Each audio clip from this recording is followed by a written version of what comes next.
ராமசாமியப்பன், இது இப்போ நடக்கக்கூடிய நிகழ்வுகளுக்கு நம்ம வெறும் மாநில அரசை மட்டுமே குறை சொல்லிவிட முடியாது. இந்திய வானிலை ஆய்வு மையம் ஒரு உரிய முன்னெச்சரிக்கையை மாநில அரசுக்கு கொடுத்திருக்க வேண்டும் அப்படிங்கிற ஒரு விஷயத்தையும் சொல்றாங்க. எப்படி புரிஞ்சுக்க? பாரத மன்னருக்கும் தமிழ் மக்களுக்கும் முதற்கண் வணக்கங்கள். முக்கியமாக முதல்ல அண்ணன் சொன்ன கருத்துலேருந்து 2 விஷயங்கள் எடுத்துக்க வேண்டிய தேவை இருக்குது. மக்களோட வாழ்வு இன்னைக்கு மாறிடுச்சு. மக்கள் நம்ம என்வாயர்மெண்ட்டோட சார்ந்து வாழணும் அப்படின்ற அந்த பொசிஷன் இல்லாமல் நம்ம மாறிட்டு வரோம். அதை ஒரு பேலன்ஸ்டு டெவலப்மெண்ட் இருக்க வேண்டிய இக்கோ சென்ட்ரிக் லைஃப் இருக்கணும் அப்படின்றத அண்ணன் மாதிரி பலர் வலியுறுத்திட்டு வராங்க. நீதிமன்றங்களும் வலியுறுத்திட்டு வருது. அரசை பொறுத்த வரைக்கும் அது வெறும் பாலிசியாக இருக்குது. அதுக்காக கமிட்டிஸ் ஃப்ரேம் பண்ணப்படுது.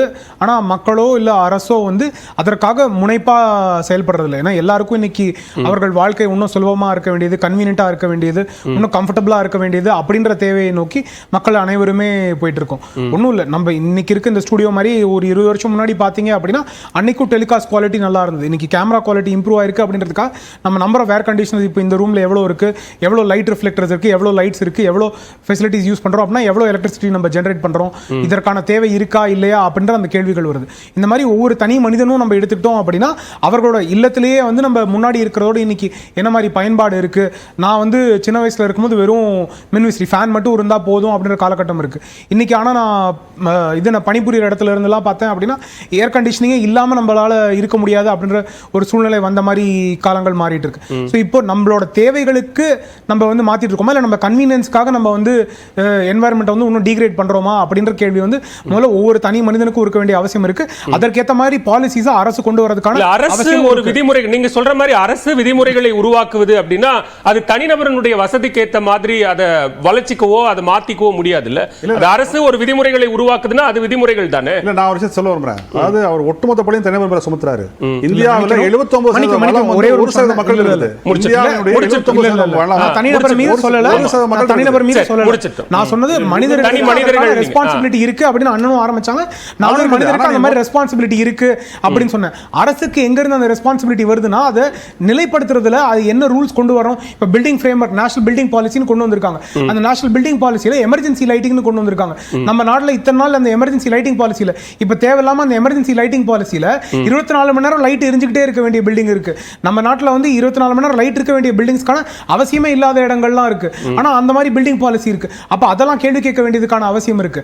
ஸோ அந்த மாதிரி ஒவ்வொரு இதையுமே நம்ம கேள்வி கேட்கணும். அது பல சமூக ஆர்வலர்கள், என்வாயர்மெண்டலிஸ்ட் வழக்கு பதிவு செய்திருக்கிறார்கள். அது என்ஜிடியில் மட்டும் இல்ல, அது உயர்நீதிமன்றத்தில் இருக்கலாம், இல்ல வெறும் பெட்டிஷன் மூலமாக கேள்வி கேட்டிருக்காங்க. ஸோ இந்த பாலிசி நம்ம டிஸ்ட்ரிக்ட் லெவல்ல இருந்து ஸ்டேட் லெவல்ல இருந்து சென்ட்ரல் லெவல்ல வரைக்கும் எல்லா இடத்துலையுமே இதற்கான கேள்விகள் கேட்க வேண்டிய அவசியம் இருக்கு. ஸோ நம்ம ஒருத்தர் மட்டும் தான் ரெஸ்பான்சிபிள் இல்லை, தனிநபர் தேவை இதற்கு ஒரு காரணம், அரசு அதை நிலைப்படுத்தாததுக்கு ஒரு காரணம் அப்படின்றத நம்ம எல்லாருமே பார்க்க வேண்டிய தேவை இருக்கு.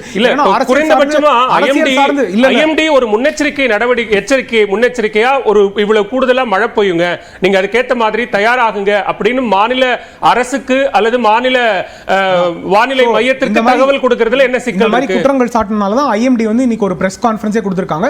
நாங்க எவ்ரி 4 hours நாங்க இதற்கான வார்னிங்ஸை ஸ்டேட்டுக்கு கொடுத்திருக்கோம். நாங்க இப்போ கூட 8 டிஸ்ட்ரிக்ட்ஸ்க்கு இந்த அஃபெக்ட் ஆனதை 24 hours முன்னாடி கொடுத்திருக்கோம். ஸோ எங்க கிட்ட இருந்து வார்னிங் வராம இல்லை, நாங்க ஸ்பெசிஃபிசிட்டி ஆஃப் வார்னிங் நாங்க எவ்வளவு கொடுக்க முடியும் அப்படின்றதுக்கான ஒரு ரீசன் இருக்கு. நாங்க வார்னிங் கொடுத்திருக்கோம். அவங்களே ஒரு பிரஸ் பிரீஃப்ல IMD கொடுத்திருக்காங்க.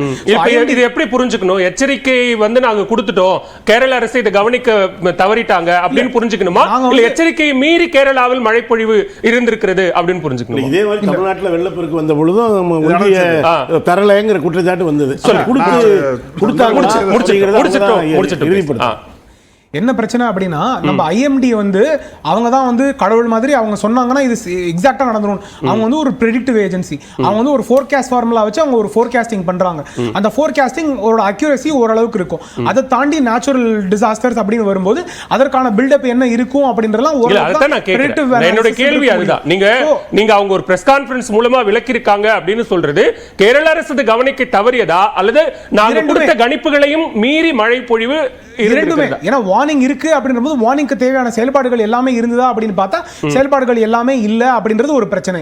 ஆனா அவர்கள் கொடுத்த வார்னிங்கோட அதிகமா வந்திருக்கு அப்படின்றது நிதர்சனமான உண்மை. அதனால நம்ம ரெண்டையுமே பார்க்க வேண்டிய தேவை இருக்கு. நம்ம அதனால பின் பாயிண்ட் பண்ணி ப்ளேம் வந்து ஐஎம்டி மட்டும் தான், கேரளா அரசு கிடையாது, இல்ல கேரளா அரசு மட்டும் தான், ஐஎம்டி கிடையாது, யாருங்கிறது தான் கேள்வி. அதான் அந்த ரெஸ்பான்சிபிலிட்டி அப்படின்னு கேட்கும்போது நம்ம ரெஸ்பான்சிபிலிட்டி கேட்கறதுக்கான என்னது, அவங்க அந்த டியூட்டியை பண்ணாங்களா இல்லையா அப்படின்னு. ரெண்டு பேருமே அவங்க டியூட்டியை பண்ணிருக்காங்க, ஃபுல்லஸ்ட் எக்ஸஸ் பண்ணிருக்காங்களா இல்லையா, அதனால நம்ம வந்து சேஃப்டி மெஷர்ஸ் எல்லாத்தையும் ஃபாலோ பண்ணிருக்கோமா இல்ல, அதுதான் பொசிஷன். நம்ம வந்து அவங்கள ப்ளேம் பண்றோமா இல்லையா அப்படின்ற கேள்வி கேட்கறதுக்கான என்ன பொசிஷன், எல்லாருமே அவங்க எந்த அளவுக்கு அவங்க பெர்ஃபார்ம் பண்ணிருக்காங்க அப்படின்றது தான் இஷ்யூ. ஸோ அவங்களோட பெர்ஃபார்மன்ஸ் வந்து 100% கிடையாது, இன்னும் பெட்டரா இருந்திருக்கலாம் அப்படின்றதா ரெண்டு பேருக்குமே உண்மை.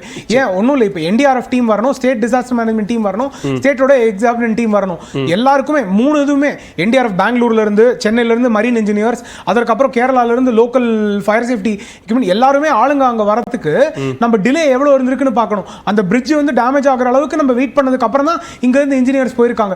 முன்னாடியே போறதுக்கான ஏற்பாடு இருந்தது அப்படின்னா அந்த இதை வந்து நம்ம இன்னும் தடுத்திருக்கலாம் அப்படின்றது தான். இது எல்லாமே நம்ம வந்து நடந்ததுக்கு அப்புறமா யோசிக்கிறோமா இல்ல அங்க வந்து ப்ரிப்பேர்ட்னஸ் இல்ல அப்படின்றது ஒரு பிரச்சனை.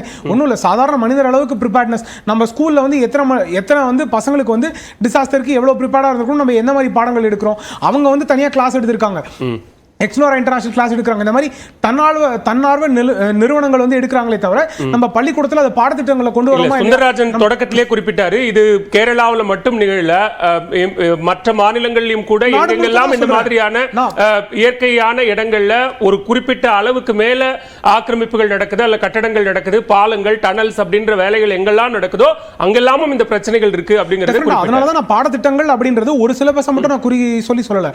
தமிழ்நாடு அரசு மட்டும் பண்ணல, தமிழ்நாடு சிலபஸ் மட்டும் இல்லன்னு என்சிஆர்டிலயும் இல்ல, எல்லாமே அது வெறும் எலெக்டிவா ஒரு மினிமம் ஒரு half an hour வந்து ஒரு வாரத்துக்கு இருந்தா போதும், இல்ல ஒரு 1 hour இருந்தா போதும். அதுவும் பிரைமரியா அவங்க என்வாயன்மெண்ட் டீல் பண்ணும்போது அவங்க ஜெனரலா ஏஃபாரஸ்டேஷன் டிஃபாரஸ்டேஷனோட மினிமமா சிலபஸை கவர் பண்ணியாச்சு, மரம் நட்டாச்சு, நம்ம பிளாஸ்டிக் ராக் பிக்கிங் முடிஞ்சாச்சு அப்படின்னா என்வாயன்மெண்ட் ப்ரொடெக்ஷன் முடிஞ்சிருச்சு அப்படின்னு நினைக்கிறாங்க. என்வாயன்மெண்ட் ப்ரொடெக்ஷன்றது வெறும் ராக் பிக்கிங்லயும் மரம் நடுறதுலயும் கிடையாது. என்வாயன்மெண்ட் ப்ரொடெக்ஷன் அதையும் தாண்டி அப்படின்றது நம்ம மாணவர்களுக்கு நம்மளோட பிள்ளைங்களுக்கு சொல்லி கொடுத்தாதான் அது வந்து அடுத்த ஜெனரேஷன் வந்து இன்னும் எவ்வளவு ரெஸ்பான்சிபிளா இருக்காங்க. அடுத்த சுற்றுல பேசலாம். திரு பாலச்சந்திரன், இங்க பாதுகாப்பு உள்ளிட்ட முன்னெச்சரிக்கை நடவடிக்கைகளுக்காக அது நம்மளுடைய நில அமைப்பு சார்ந்து அல்லது காலநிலை மாற்றத்தை சார்ந்து எல்லா விஷயத்துக்கும் கொள்கை முடிவு அப்படிங்கிறது வெறும் பேச்சளவுல அல்லது பேப்பர்ல தான் இருக்கு, அது செயல் வடிவமா மாறல, அதனாலதான் நம்ம இவ்வளவு பிரச்சனைகளை எதிர்கொள்றோம் அப்படிங்கிறாங்க. அது உண்மையா? உங்களுடைய அனுபவம் சார்ந்து பதிவு செய்யலாம். பேப்பர்ல கூட இல்லைங்கிறது உண்மை. பேப்பர்ல தான் இருக்கு, செயல்படுத்தல, பேப்பர்லயே இல்லை. சுந்தரராஜன் வந்து சில முக்கியமான இந்த பூகோள நண்பர்கள் வந்து 10-15 வருஷமா கரடியா கத்திக்கிட்டு இருக்காங்க. யார் கேட்கறாங்க? எத்தனை பேருக்கு தெரியும் இன்னும் கொஞ்ச நாள்ல பாதி சென்னை தண்ணீரில் முழுகுவதற்கான ஆபத்து இருக்குங்கிறது எத்தனை பேருக்கு தெரியும்? ஸ்டேட்டுங்கிறது ஒரு அரசு வந்து ஸ்டேட்னு சொல்றாங்க. State comprises of the legislature, executive and judicial. இந்த மூணு சேர்ந்ததுதான் ஸ்டேட். இது அரசின் வல்லமை அப்படின்னு மூணு சேர்ந்தது. இந்த மூணையுமே பத்தி பல காலங்கள்ல சொல்லியிருக்காங்க. இந்தியாவை பொறுத்த மட்டும் the state is anti poor and anti under privilege அப்படின்னு சொல்லியிருக்காங்க. அதுக்கான காரணங்கள் நிறைய சொல்ல முடியும். இப்போ ஒரு பெரிய ஸ்டார் ஒருத்தர் வந்து ஹிந்தி ஸ்டார் வந்து இதுல இவங்க மேல வந்து கார் ஏத்திட்டாரு பிளாட்ஃபார்ம் போறவங்கன்னு சொல்லி அவருக்கு 5 வருஷம் தண்டனை விதிக்கப்பட்டது. காலையில தண்டனை விதிச்சாங்க, சாயந்தரம் வந்து அவருக்கு ஆஃப்டர்நூன் வந்து ஹைகோர்ட் வந்து அவருக்கு ஜாமீன் கொடுத்துச்சு. ஜாமீன் கொடுக்கும்போது அவங்க என்ன சொன்னாங்கன்னா, அவருடைய தண்டனையுடைய தீர்ப்பு வந்து அவர் கைக்கு கிடைக்கல, எதுக்காக ஜெயிலுக்கு போறோம்னு தெரியாம ஒருத்தர் ஜெயிலுக்கு போகக்கூடாது, அது சரிதான், சரியான காரணத்துக்காக ஜாமீன் கொடுத்தாரு. ஆனா எனக்கு ஒரே ஒரு சந்தேகம், இதே மாதிரி தானே எதுக்கு ஜெயிலுக்கு போறோம்னு தெரியாம ஆயிரக்கணக்கான ஏழைகள் வந்து ஜெயில இருக்காங்க, அவங்களை பத்தி அந்த ஹைகோர்ட் ஜட்ஜுக்கு வந்து கவலை இல்லையே? அப்ப இது எதை காட்டுதுன்னா, the state is not for poor, the state is not for under privilege. ரொம்ப வருத்தத்துக்குரிய விஷயம்.